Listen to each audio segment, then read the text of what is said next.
Okay, let's talk about the relationship between strategy and competitive advantage. So competitive advantage means superior performance to other companies in your industry. So a good example of a company that has competitive advantage is Starbucks.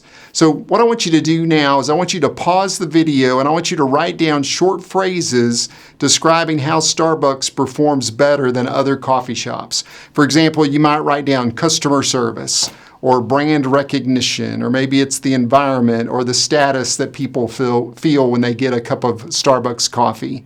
So I want you to write those down, and then I want you to take your list and send them in an email to me and entitle the email Starbucks. And what I'm going to do is I'm going to create a word cloud with all the words that you send me and share with you next week. And by the way, this activity is not graded. So go ahead and pause your video right now.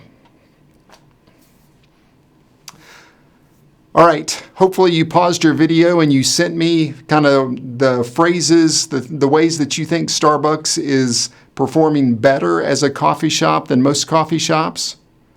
So how did Starbucks get to the point where they're performing better than competitors? I mean, it didn't just happen randomly. They didn't just accidentally stumble into these ideas that improve their performance. They got there by developing and implementing a strategy. So a strategy is a set of planned actions that a company takes to improve their performance. These are the result of a company going through the strategic management process in some form or fashion.